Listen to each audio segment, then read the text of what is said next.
Welcome to Drink Beer, Think Beer, the podcast that gets to the bottom of every pint. I'm John Hall, and this is our second annual show dedicated to homebrewing. Drew Beechum and Denny Conn are here to talk about what's happening with the hobby, to answer our listeners' question, and to spread some holiday cheer. First, please go visit allaboutbeer.com. There, you can find original articles, reviews, news, insights, and podcasts. You can listen to shows like Brewer to Brewer and the All About Beer podcast simply by searching All About Beer wherever you listen to shows. And don't forget to check out This Week in Rauch Beer. That's the group that celebrates all things smoked beer. Search This Week in Rauch Beer on Facebook or follow at TW Rauch Beer on Instagram. And you can get decked out on all of the smoked beer merch you need by visiting allaboutbeer.com/merch. You can also find other great beer drinking glassware and even our official ball cap. This show and all of the work we do, it's supported by you. You can go visit patreon.com/allaboutbeer, and a few bucks goes a long way to help keep the content fresh and to fund writers, photographers, creators, and editors. And if you'd like to learn more about advertising on this show, please email info@allaboutbeer.com. Speaking of that, Shopify's already taken the cash register online, helping millions sell billions around the world. But did you know that Shopify can do the same thing at your retail store? Give your point of sale system a serious upgrade with Shopify. Get hardware that fits your business. Take payments by smartphone, transform your tablet into a point of sale system, or use Shopify's POS, Go mobile device for battle-tested solutions. Sign up for a $1 per month trial period at shopify.com/drinkbeer. That's all lowercase. Go to shopify.com/drinkbeer to take your retail business to the next level today. Shopify.com/drinkbeer. December is a good month for reflection. I don't spend a lot of time in the homebrewing space, but I'm always delighted by the passion that folks bring to it. There's a lot happening in the space right now. And as they did last year, Drew Beechum and Denny Conn are here with insights on what they're seeing, brewing, and doing with homebrewing. Conn and Beechum are the longtime homebrewers and noted personalities in the space. They're also the co-authors of Simple Homebrewing and Experimental Homebrewing, which is also the name of the podcast they co-host. There's a lot to get into. Here's our conversation. Guys, welcome back to the show. This is now the second annual State of Homebrewing in America show. Last year, obviously, being the inaugural. And I'm glad we're making a tradition out of this. So thanks for taking time out of your busy podcast schedule and everything else that you guys are doing, and articles and books and God knows what else. What else do you guys do? Are speaking engagements back up, or are homebrew clubs meeting again now that we're past they COVID? are, but yeah, they are. But I mean, honestly, I don't think we get that many speaking engagements to the homebrew clubs right now. No. I'm going to be talking to a club in Cedar Rapids, Iowa, in about a month, but that's about the first one. I'm not getting invitations to travel around the world to speak like I used to, and I don't know if that's a good thing or a bad thing. Is it because you guys have spoken to every homebrew club? There are some days when it feels like that. Yeah, it could very well be. I mean, it could be too that because we're not releasing books, we're not as much in the forefront of everybody's mind as before, so when they're going, who do we want to have speak to our homebrew club? It ain't us. Well, rest easy, fellas. Being on this podcast this time this year, it's going to rocket you back up to that number one right, spot. Man. I've been waiting for my second round at fame. Sorry, Drew, I interrupted you. You were going to say something funny. No, he wasn't. No, it was in the moment. We're gone. We're past that moment. But I'm trying to Denny's first claim to fame was maybe it was the Boy Scout photo from the 50s or whenever that was. That was the 60s, but yeah, wasn't that cute? Yeah. Yes, you're a Gerber baby. And soon enough, you'll be on one of those Smucker commercials on the Today Show. That's which is pretty great. Yeah. It's full circle. Oh God! I hope I make it that long. Even if you're not out and talking with clubs, I know that you're both still very immersed in what's happening in homebrewing and are still wonderful ambassadors for the hobby, for the that part of the overall industry. So the question is the same this year as it was last year. What's the state of homebrewing in America right now? Flames on the side of my face. Flames on the side of your face? It's a clue, man. Get a clue. I would say that the state of homebrewing maybe has stabilized a bit, and the numbers of people homebrewing are not declining as quickly as they were a year or two ago. But on the other hand, it's still way down from before the pandemic. And part of that has to do with, homebrewing and itself and people's lives and schedules. And part of it has to do with the fact that beer isn't the hot, cool new topic for everybody anymore. And combined with the fact that you now have a brewery on every corner, at least for the moment. So yeah, I think we talked a little bit about this last year, but it's still it's still pretty acute. Yeah. Mm-hmm. Yeah. I mean, and for me, the access to commercial beer really has nothing to do with why I homebrew. Mm-hmm. I homebrew to homebrew, not to get the beer out of it, right? But that's me, and I don't represent the entire homebrewing demographic. So I think that probably the easy availability of really good craft beer does affect some people. I mean, I know I've heard it said. I think that maybe the fact that people are working so much just trying to keep their heads above water might have something to do with it. Traditionally, when the economy is weaker, people homebrew more to save money and for an activity they can do at home instead of going out. And I don't know if that's happening as much these days because, people are too busy maybe to homebrew. And also, like I said, beer is not the hot topic that it was a while back. Sorry, go ahead, Drew. Well, and I'm wondering, because to Denny's point, the economy goes down in the toilet, homebrewing goes up. That's been a truism for as long as I've been around making beer at home. Right. And I wonder if some of the reason why we're not necessarily perceiving that, where we still see things like homebrew shops are closing.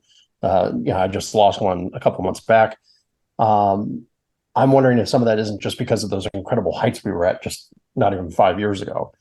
And so, it dipped down, and whether or not we're going to come back up, I don't think we're there yet. Yeah, there was that meteoric rise in homebrewing for so long that like in craft beer in general, it's hard to sustain that kind of growth, and eventually you're going to level off to where just the real dedicated people are involved, and you're going to see the people who are doing it kind of like as a curiosity. You're going to see them going, okay, been there, done that. Let's move on to something else now. I'm going to go make candles. Well, I also wonder, so since we've all been around beer for a long while. Yeah. And Denny, you remember like the HA Homebrew Con. I mean, that used to be, that was hot poop if we got 600 people at the thing. Right. And these past couple of years, of course, it's been down, one because of the pandemic and then things afterwards. But those numbers are still so much higher than they were back when we were first getting involved. And so we have this perception of declining market in a way, but that declining market is still at a much higher base level than it was when we started. And so I wonder if some of this perception that we have may just be, how do I want to put this? It may just be biased by the heights that we've seen and not looking at the historical picture. Yeah. Maybe. But I mean, apparently when everybody is planning for those heights and planning for it to keep going exponentially and stuff, even just a leveling off then becomes a decline. Well, yeah, because you no longer meet your expectations, and when your expectations are no longer being met, then anything it doesn't look like success. All right. Again, the reason why I'm saying, like, sometimes I think we focus a little too much on the local min max and not the overall picture. And of course, it is hard to plan for the overall picture, not the local min max. Right. Yeah. I mean, I think that, one indication is the AHA struggling with membership issues. People are just not joining the AHA in the numbers that they were before. And, to me, I guess I use that as an indicator. Well, I also think there's something going on there where, frankly, the people who are getting into homebrewing, or the people who are the age to get into homebrewing, don't seem to do the joining thing. Yeah, what is the age to get into homebrewing? You mean like legal drinking age? No, it seems like, I mean, a lot of times if you go and you look at those homebrewer demographic things, surveys that people have done, the optimum age range, like where the real bump is somewhere between about 25 to 38 or 25 to 40. And that's, of course, going through a generational shift, right? It's now out of Gen X and it's into the millennials, and Gen Z are kind of starting to come into that area. And there is, at least when you look at sociological stuff where they try and break it down, there's some notion that, the younger generations don't join things in the same way, kind of like how our parents all joined the Elks, right? They're members of the Rotary, and Gen X pretty much all looked at that and went, no. Yeah, we sure did. Yeah. Yeah. And so there's some of that same, there seems to be, I should say, some of that same reflection on the idea of joining a club about something like this, taking the time away from home, because to Denny's point, everybody's kind of got a lot of time pressure on them. So taking time away to go to a meeting for something that's social is a little out there in some ways. Can't we just do this online? And frankly, online is very attractive, to a lot of people. Right. Yeah. So, my club, I think that my club specifically, has not really experienced any decline in numbers or enthusiasm. I just went to my first club meeting in years about a week or two ago, and I was really blown away by the number of people who showed up for that meeting and what they're doing with their brewing and stuff like that.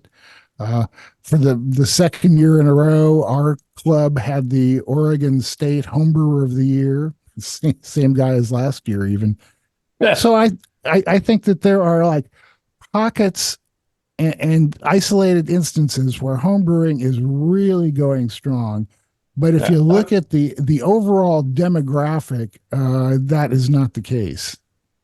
Yeah, and to bring in my experience with the Falcons, we cratered hard during COVID because things. And we went from having, say, 70 people per meeting in 2015, 2016 to, I think now our meetings are averaging about 30. So it's about down by half. But, it's come back up from where it was at COVID. And my real hope is that since the club is going into its 50th anniversary year this year, that we'll see some growth there. Yeah. I mean, you never know. I mean, and then you get back to the question that was always in the forefront, like when I was on the AHA governing committee, how do you get people interested in homebrewing? And that's what I wanted to them. And that's what I wanted to kind of talk to you guys about, because the thing that I've always admired about the two of you, and there are other folks in homebrewing, is there was that period, I think, in the early 2000s, where, 2004, 2005, where there were a lot of people who got into homebrewing with the idea, I'm going to go pro. Right. I'm going to do this, and then I'm going to work at a brewery, and then I'm going to open my own brewery, and I'm going to go from there. And we saw that manifest in 10, 11, 12, maybe into, 13. And then from there, it seemed that the Go Pro group started to level off and then kind of drop off. And I think that was probably a result of all of the breweries that opened, and people who might have gotten into home brewing to go pro could now just go intern at one of these new breweries that opened up. Or maybe they were watching the people who had done that starting to fail. Maybe, but that wasn't really happening in the mid-teens. I think that we were starting to see signs of it because we were seeing beer quality a lot of places declining. Sure. We were seeing gimmick beer instead. That people were like, oh, okay, I can sell this stuff. So, but yeah, I think that you're right. The big decline did happen later. So that goes back to what's the appeal and how do you get new folks in now? I know. Go ahead, Drew. Well, I was going to say the real trick is that, I mean, if you stop and you think about it, homebrewing is a fiddly little hobby in some ways. Yeah. And it's been very populated by nerds for a long period of time who love to obsess over things and debate about it and tell you that you're doing it the wrong way, if you're not doing it their way. And the biggest problem about it is just, doing this as a hobby to take the time is actually well worthwhile because of what you learn from it. Even if your beer isn't the world's best, you still learn a lot by doing it. And I just struggle to wonder, because of course that's my mindset, is if that isn't the sort of thing you can teach, right, or grab people with, and therefore am I the wrong person to try and figure out how to promote this? I know that at least a few years ago, when the maker culture was like the big buzz phrase, Mhm. that the AHA was really trying to tie into that, and that personally, that is one of the reasons that I homebrew, because I enjoy making things for myself, seeing how they're made, trying to perfect my process of making them, and then sharing what I've made with other people. Uh, to me, it's about the process, and the beer comes down at the end of the line of reasons. So, that might be something to think about in terms of trying to present homebrewing to other people. Uh, if they're the kind of people who enjoy doing things, then point out to them the satisfaction that you can get from doing this. When you hand somebody a beer and they take a sip and this big smile spreads across their face, and you made that happen, there is a tremendous sense of personal satisfaction in that. Yeah, Yeah, go ahead. It's funny because we just had this question pop up on the podcast from a fellow who's actually over in Denmark who is a homebrewer, and he was like, "Oh yeah, a bunch of my friends and coworkers are wanting to learn how to make beer. How do I do it without making it seem too nerdy?" Yeah, I think that's the challenge. Good luck. Yeah. Well, I mean, again, you can see it on Facebook. Somebody says, "Okay, I want to get into homebrewing. What do I need?" And people like $5,000 worth all-in-one systems, and conical jacketed fermenters and all this kind of stuff. And it's like you've already lost these people, right? Yeah. You want to talk to them about the beer and the experience, because the equipment is really secondary. Get them involved in the hobby, and then let them come to their own way of doing it, whether it's to buy fancy equipment or to keep brewing extract in a pot in the kitchen. Yeah. Everybody has their own way of getting satisfaction from homebrewing. Yeah, it's kind of like if somebody wanted to learn, somebody came up to you and said, "John, I want to learn how to make stew," right? And the very first thing he said, "Well, okay, great. We're going to make cassoulet." Instead of like teaching them how to do something simple, a lot of people just jump straight to the cassoulet step, which is like, Well, right. I mean, if you want to do it right, come on. But I mean, before we started rolling here, we were talking about we just did an episode about growing mushrooms, and right. One of the things in that was I've been wanting to do this for a while, but I kind of kept throwing myself off because I kept reading all this stuff about like how to inoculate a log and this, that, and the other, and it was all very intimidating, weird shit. Pardon my French. And talking with Jessie on the program, she's like, "Oh no, don't do that. Start Choose with your this. message, yeah. So, yeah, start with a little box kit that you put on your kitchen countertop and you spray with water. You'll love it. Right. So it's Yeah. a Mr. Beer. Yeah. Yeah, I mean, it's exactly that. It's the non-intimidating way to go about it. And the problem with any hobbyist type of thing is hobbyists, as a rule, are obsessive nuts. And it's really hard to get back into that mindset of not overthinking it. Yeah, and to realize how you thought about it before you became obsessive about it. Uh, you know, I see this in so many aspects of the beer business. People overthinking things that are really just straightforward and easy. Denny, you said something earlier that has been rattling around in my mind now on getting people interested, getting people involved, and having a home brewer hand you a beer and starting that conversation, right? Right. And in my mind, I pictured a home brewer handing me a 12-ounce brown bottle. And that was so jarring in my mind because nobody hands me 12-ounce brown bottles anymore.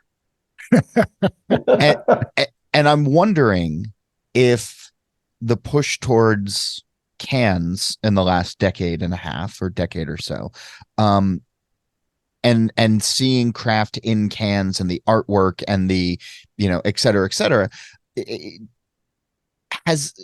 could that be playing a role in how the new generation sees homebrewing?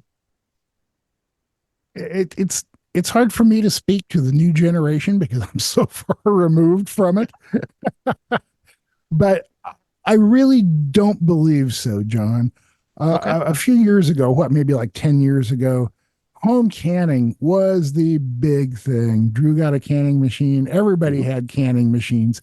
You hardly even see that mentioned anymore. I think that the people that have them still use them. But again, especially during the pandemic, cans became hard to get your hands on. Right.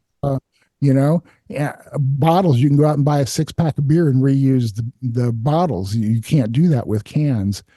So I don't, and not only that, but I would say that probably most homebrewers who have been at it for 6 months or more have gotten into kegging also. So the brown bottle you don't see as much as you used to anyway. So I guess your contention was that by handing somebody a brown bottle, you're handing them something that they may not be familiar with and relate to. Was that the not point necessarily not familiar with it? I think everybody is familiar with 12-ounce bottles, but it's just rarely seen in the craft space these days. It smacks a little bit of old fuddy-duddy. Yeah. Yes. Yeah. And I would actually argue that the thing that does that I think does the beer industry and brewing, homebrewing in general, worse off than the switch over to cans. Because, by the way, I'm seeing a lot of cans nowadays in competitions, right? So I think there's a very serious contingent of dudes and dudettes out there who are putting their beers into cans. Cool. But what I will say, I think what's more harmful than cans versus bottles versus kegs, and I say this as somebody who switched to kegs about 6 batches in because bottling sucks, is sort of the monoculture in a lot of ways. And you'll hear, obviously, a lot of old beer people, like all three of us, go, can I get something other than IPA, maybe? Yeah. Right. And so I think... Not me. Well, yeah. No, that's not true. You want a brown ale sometimes. Yeah. You want those milkshake IPAs. We know it, Denny. Yeah, right.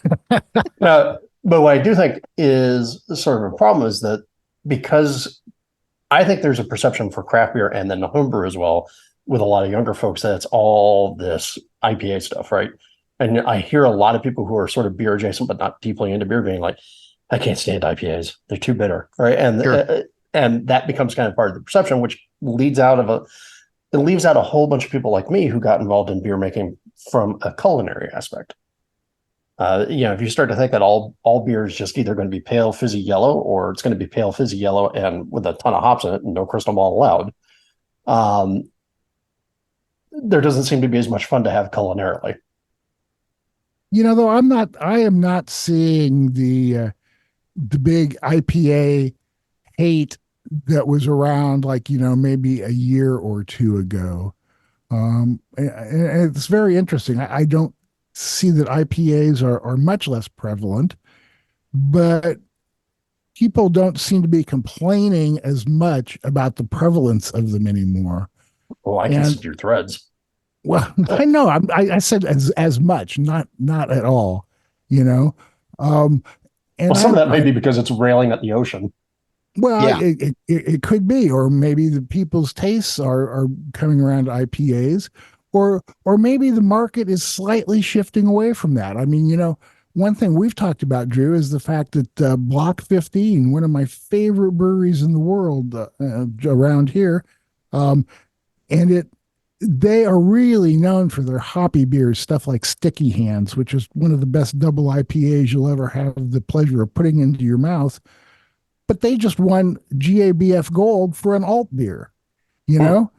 So they are like really kind of like diversifying away from IPAs. And I'm seeing that in other places also. Well, we know Again, where it's all going. at least around here. We all know where it's going. Where's it all going, Drew? Come on, John, you know too. It's all going to rock beer. Everybody's going to be drinking the smoke. I was, I wish I had had a timer to see how long it was going to how long it was going to take one of you to bring to bring up the style. Yeah, tens of people can't be wrong about Rauk beer. I don't even know what it is. Oh, See, Denny, you It's love got the so much. smoke. It's got so much lactose in it, Denny. It's all for you. You'd love it. God, It's great. I think that that's indicative of the fact that I have come around to firmly being interested pretty much only in home brewing, and I just don't really pay much attention to the commercial beer world anymore. Well, the commercial beer world, as Drew will tell you, is just completely enamored with Rauk beer right now. Oh, It's absolutely. it's yeah. All smoke all the day. Rauk beer. My ears didn't pick that up. Yeah, Okay. yeah. No, no, no, no, no, no, no, no, no. I've seen a lot of people into Rauk beer these days, and I ain't one of them. Although, it is funny. I was just this past Saturday at a brewery where they told me their best selling beer was their 9.5% Belgian triple. And it wasn't even close. Whoa, And they're whoa. not a Belgian oriented brewery, right? It's not like we're talking like an Allagashi type thing here. Yeah. I love So to see. I so was at one of my. that's a really interesting thing, right? Because the triples I've seen on the rise in the last 2-3 years, and I think the best example, and I know you guys are out on the West Coast, so I don't know how much you're getting it, but Victory these days Oh, I love with their monkey beers, Yeah. it's triple based, and they're doing fruit flavored ones and sour ones and imperial ones and things like that, and it's not just resonating with the beer nerds and the folks who have been around for a long time, like the three of us. It's hitting the younger drinkers, it's hitting the traditional macro drinkers as well, that I think are looking for that high ABV, that high punch that comes with some of it. And we've obviously also seen like the rise of 19.2 cans in the Right. market in this past year, and the last 2 years, I guess. And brewers are putting 8% plus into those packages, where you have one and maybe you're done for the night, but it's packing that punch. There's something to be said for those, triple's not really obscure, but in the American beer industry it certainly is. But there's reason to believe that there's growth for that. I mean, Allagash Triple is just a world-class beer. It's great to drink, but there's breweries in Florida, I'm trying to remember, in Tampa, Coppertail. Their best-selling beer is a triple, or at least it was when I spoke to them, a year and a half ago. I know Cigar City was going to put one out. That style actually has a little bit of juice behind it right now. Good. Pale golden and get you right in the giblies. That's good to hear because before Christmas, I was in my favorite gourmet grocery store around here that used to have just a huge selection of Belgian beers. And I kept looking through the cooler, couldn't find anything. finally asked the buyer, and he said, yeah, people just don't really want those. They had delirium tremens in cans and one Ooh. bottle of Roquefort 10. And it's like, that was all they had. And they used to have this huge selection of Belgian beers. And the Beer Stein, our good beer store here that is just has thousands of selections, their Belgian beer selection has gone down to maybe like 8 or 10 beers. And I even asked about special ordering some, and they couldn't do that for me. So, Well, I think some of that's also the knockdown effect of losing Shelton. Yeah, I was going to say yes. that's Oh, of course. Yeah, yeah, of that course. lays into it as well. Yeah. But does that complicate in your guys' mind because we're not getting as many of the imports that maybe we used to, or with so much American choice, some of that stuff gets out of code or is just not ordered anymore? I seem to remember homebrewers that I came up with, and I'm not a homebrewer, but folks that I hung out with that were doing it, that were seeking out those imported examples to say, okay, this is what the best example tastes like, and I'm going to try to do so. Is that hurting homebrewing on some level? I think, but then again, remember my job for the club is I'm the beer education officer, aka the grand hydrometer. And yeah, it's become really hard to be able to teach about a lot of classic styles because we don't see a lot of the classic examples anymore, Right. or they're harder to find.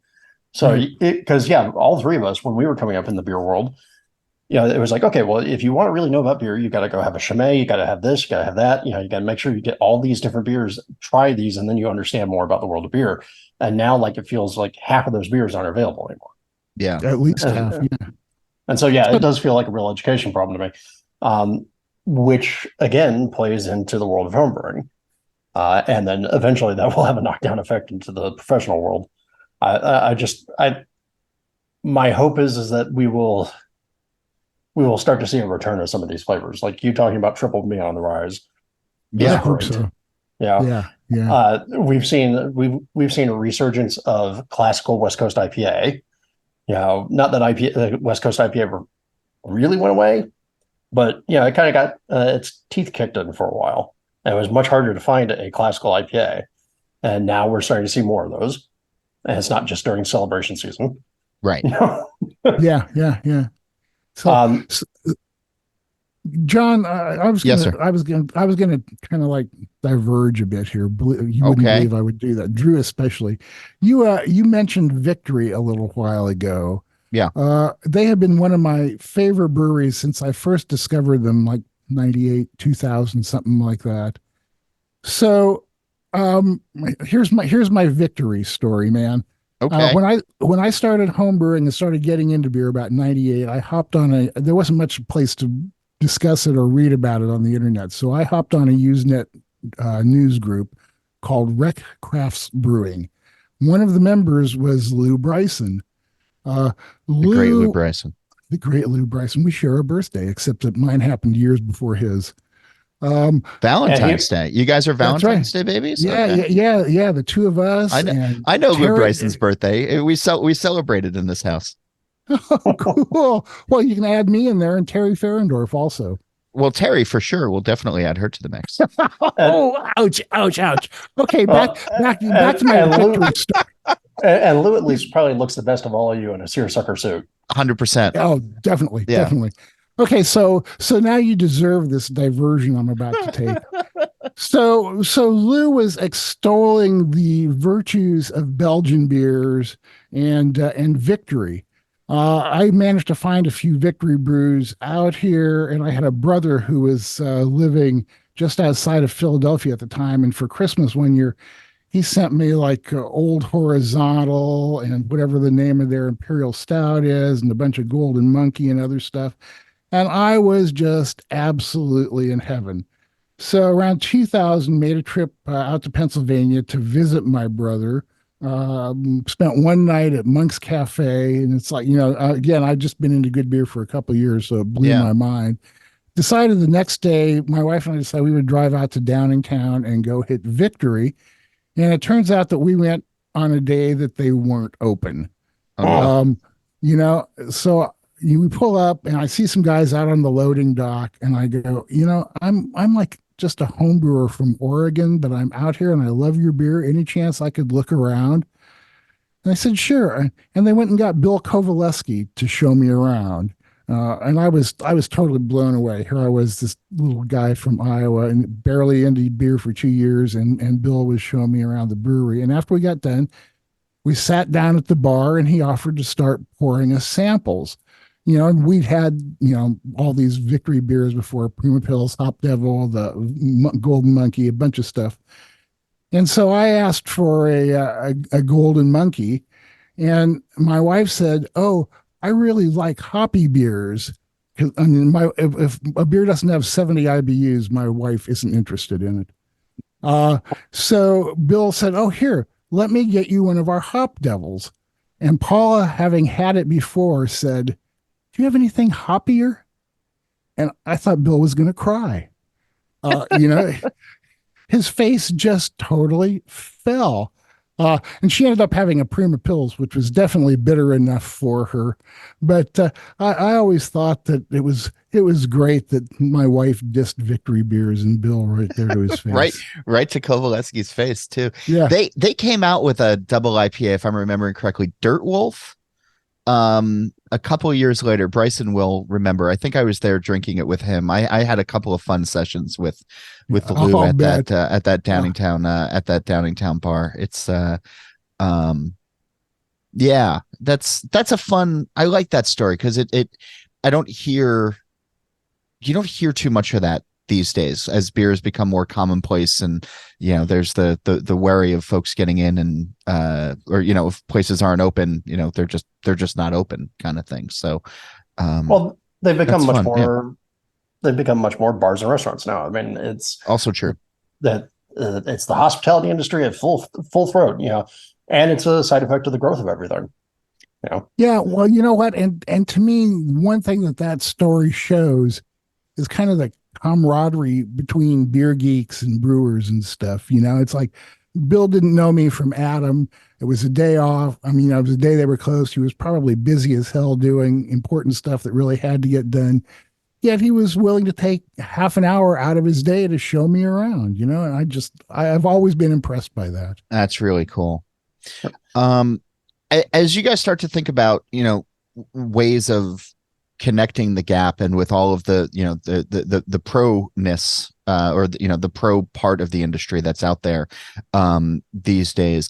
I know earlier this year it was announced that the annual Homebrewers Conference is going to be combined with the annual Great American Beer Festival. Maybe not combined, but held around the same time. Thoughts on that? I'm very trepidatious. Raven? Yeah, Raven, I mean, trepidatious. Okay. Well, I don't think it's any secret that the AHA is in some dire financial straits, and Brewers Association too, for that matter. I hope to see them figure out a way to pull through that. I think that maybe including it along with GABF, they're hoping is a way to draw more people because they'll be able to attend both events. Maybe to cut down expenses because it'll be right there in Denver where they already have the staff in place to deal with it. I'm not. It doesn't particularly excite me. I have not. I'm not a big fan of GABF. For me, it's just too much, so the fact that I can do both GABF and Homebrew Con together doesn't really do anything for me. And I know that there are other people who feel the same way that I do, and I know that there are people who are tremendously excited about the possibility. Yeah. So if they happen simultaneously, I can see some real staffing issues for the AHA trying to run two major competitions at the same time. So a lot will come down to exactly what their plan is, and I have no inside info or clue about that. I would hope, my hope is that it will happen, it will be done well, and it will be successful, and it will be a big boost for the AHA. My thought on it is my only real worry is that the homebrewers will get lost in the shuffle, right? Yeah, because GABF is a big noisy thing. It's massive. That was my original thought was Right. How does homebrewing sort of stand out? Yep. When it is that huge operation. Well, and ironically though, not on the negative side, but what I did think was interesting was the idea that doing this sort of returns both events to its roots, but just kind of flipped on its head. A little bit.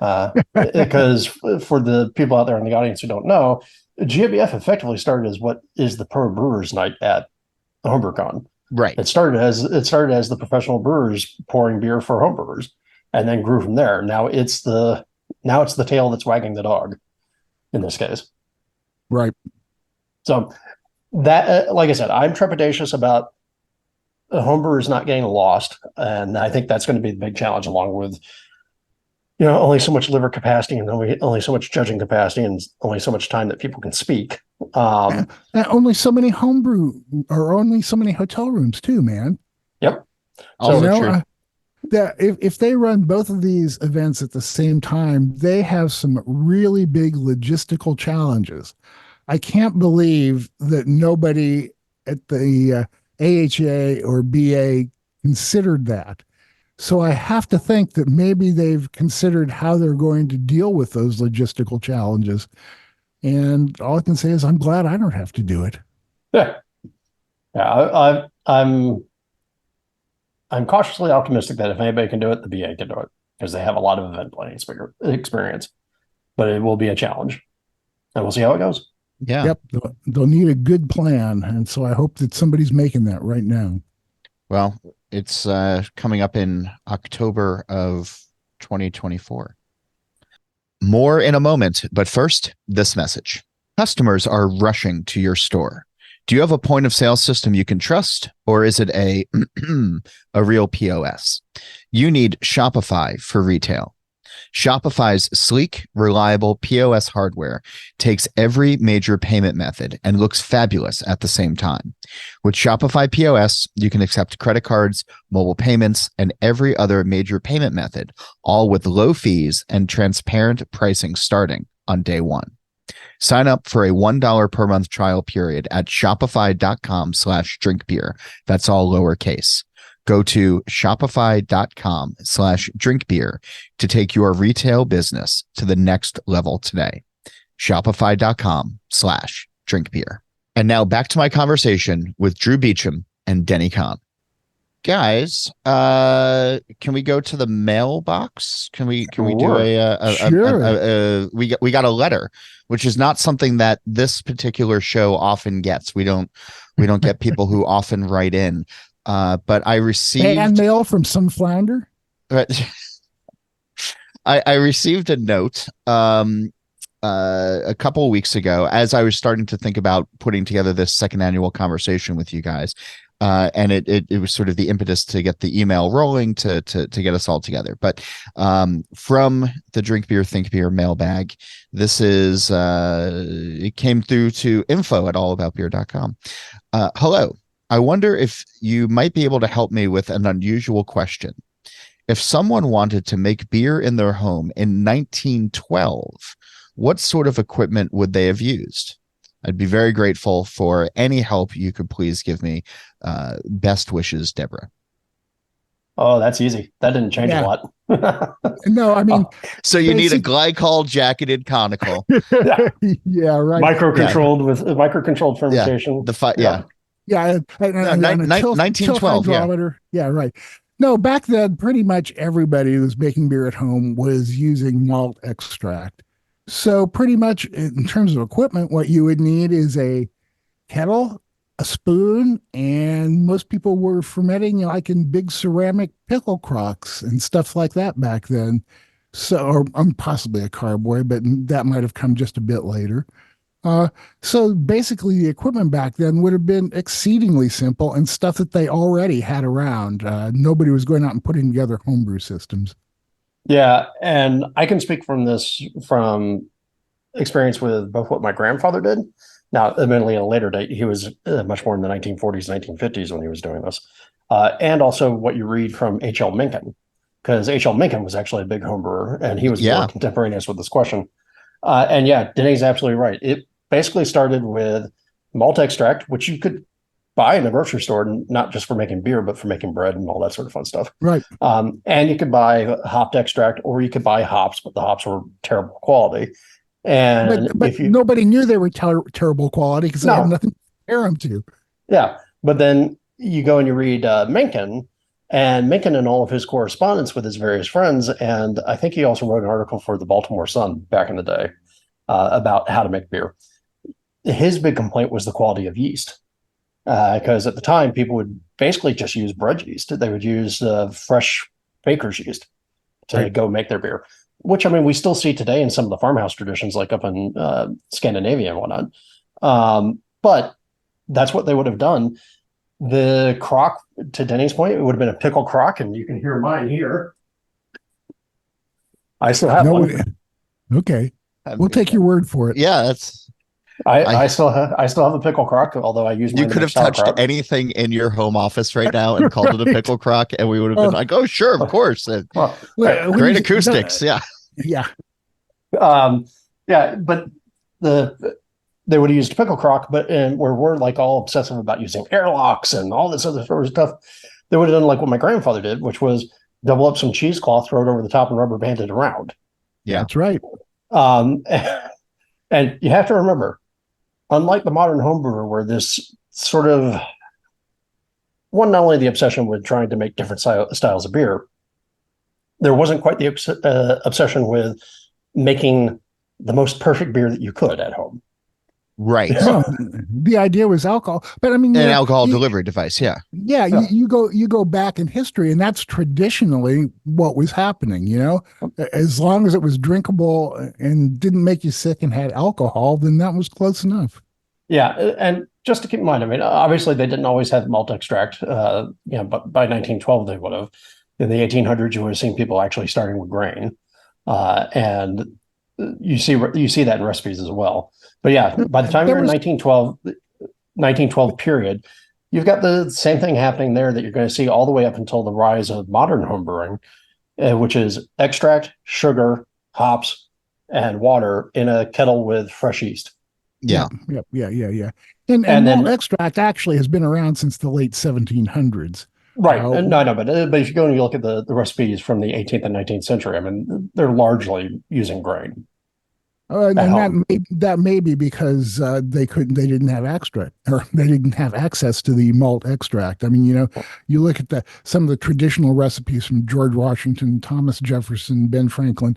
Sure, those had grains because that's what they had available to them. And molasses and syrup and exactly. There was no place you could go out and get malt extract in the United States at that point. That came later, but that. I think in other parts of the world, extract may have been being used at that time. Yeah, but if you go and you look at old recipes from that period of time, you'll see that, I mean, it falls very much in line with what the Aussies would call a kit and kilo type of situation. Right, exactly. So at the time, very simple, not all that dissimilar to what people would have done all the way up until, say, about 1990 something, when people really started to get their knickers in a twist about, it's got to be from grain because we got to be like the professionals. Yeah. But yeah, from that period of time, it would have been very similar to what even I would have done when I first started homebrewing. Right. So yeah, malt extract, hops, water. They would have used pickle crock. Yeast. Yeah, and a pickle crock, and some cheesecloth. Call it a day. Right. Yeah. And then probably flip top bottles or the old cork crown caps. Yeah, or I mean, I've seen people like from the 30s and stuff, like actually using like this like hammer kind of device to cap bottles. I have one of those. It's terrifying. Really? I bet so, man. I would want to like be behind a safety shield or something like that. Can you give us the sound of what that sounds like in your office right now, Drew? Yeah, no, actually, unfortunately, it's in the cabinet over there, so I can't get it right now. he could make any sound and say that's it, and we wouldn't That's know. it. Yeah, just a loud banging sound. Yeah, I did use that thing once, and that was enough. Yeah, I bet, man. I don't think you could get me to do that. And I do crazy stuff all the time. Fellas, Yeah. as we thanks for answering that, and thanks for writing in, Deborah. You too can send in a letter to the All About Beer mailbag. It's just info@allaboutbeer.com. Or they should actually probably send you guys homebrewing related questions. Or they can send them to you and you can forward them on. That's I'm gonna be your correspondence secretary now, which I'm happy to do. John Hall Post Office. Yeah, as long as it comes with vision and dental, I'm in.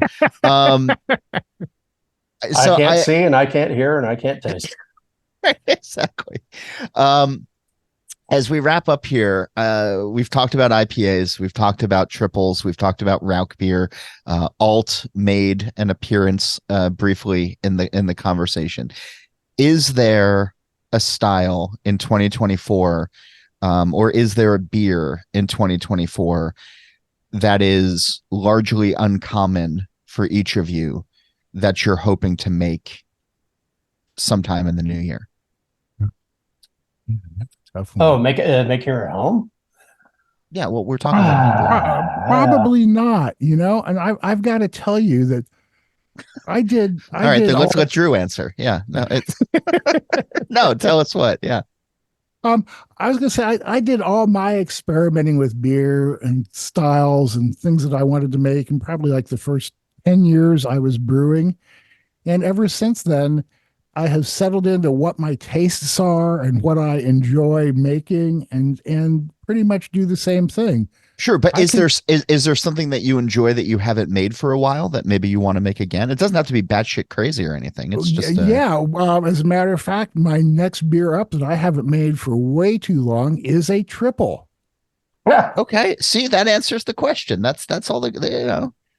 Yeah, well, I thought I was trying to think of something like out there that I hadn't made, but yeah, just a very basic triple. We're lucky to have how many pounds of lactose do you use in a 5-gallon batch of triple? About 30. Okay. For anybody who's listening who doesn't understand homebrew recipes, please don't do that. That's thick. Yeah, no, we're fortunate to have various malting companies sending us samples frequently, and a triple is a very simple recipe. At least mine is. It's pills, malt, and sugar is pretty much all the fermentables. So it's a great way for me to try out new malts and find out what they taste like, while at the same time making a beer that I really enjoy, and the rest of ingredients are repeatable. So I really am able to get kind of a handle on what that malt is doing for it. Nice. Drew, what about you? Well, I'll go a little unusual since he went a little on point. I keep thinking Imagine about that. I know, right? I keep thinking about a Gratzer or a Grodzitsky, and I've had them before, and some of the ones I've had have been utterly fantastic. Like they pop into the glass with that super effervescence, and they feel just so bright and lively, even with the smoke background. Yeah. And there's no real smell like an ashtray. No, they do not smell like an ashtray. Polish champagne, man. Yeah. So I really would love to get my hands on around that as a style, because I've had plenty of bad examples of it. But man, when you get a good one, it is a joy. I will say one of the more fun beers that I've had this year, that I thoroughly enjoyed and kept going back for, was a bourbon barrel aged Grodzitsky that Wallenpaupack Brewery in Pennsylvania did, and they're serving it at the Denver Rare Beer Festival, which is adjacent to GABF, or happens at the same time as GABF, and it's 3.5%, and it was just delightful. But the barrel character, I think it spent all of like 6.5 minutes in the barrel, so as to not overwhelm the base beer. Right. But it was fun. Yeah, I don't predict that as being a hip and hop beer style for the year, but I just kind of want to tackle it because, yeah, I mean when they're done right, They Oh are yeah. a lovely little thing. Oh Well, yeah. see, No, they're great for yeah. There's that video making the round, right? Of I want to say it was at Miller Field in Wisconsin of somebody just dunking their hot dog in their beer. And Oh, it's like, yeah, there you God. go. There's your there's your smoky delights right there. Yeah. oh. No, thank you. But Drew, That I sounds like think something out of Barton House. your desire to brew that beer kind of goes back to where we were talking about the reason that you homebrew. I mean, number one, you can make stuff that you can't buy or find easily, but number two, you have the challenge and the pleasure of trying to perfect something and make it right when it often isn't. And again, that challenge is to me a major portion of what makes homebrewing great. Yeah, I guarantee you I'm going to screw this up. I Well, know I I get, will. yeah. Well, who doesn't screw up something that they haven't made before the first time around? I like to think that I'm good enough and powerful enough and skilled that I wouldn't do that. But And darn it, unfortunately, people like you. exactly. Unfortunately, I'm human. Um, fellas, this is always a delight. Let's get it on the books for the third annual next year. But You got it, for man. now, I'm I going to look say forward to it.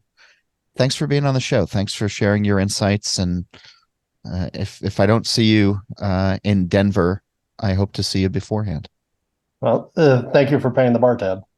Yeah, I mean, Of course, while everybody else was focusing on home brewing when I was coming up, I was focusing on running up and then paying really decent bar tabs. So that was my early beer skill that I have maintained, and I'm very good at it now.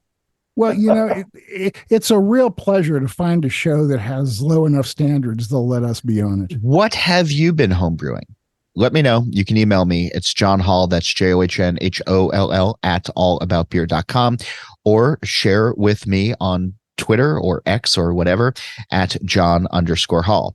And don't forget that for the very best homebrewing content out there, check out BYO Magazine. You can learn more at BYO.com. You can also go visit allaboutbeer.com, where you can check out the podcast page, the merch page, and read great new content, as well as the archives going back to 1979. And All About Beer is also on social media at All About Beer. If you're interested in supporting journalism in the beer space, email us at info@allaboutbeer.com, or simply go to patreon.com/allaboutbeer. And speaking of that, here is a quick word from this episode's sponsor.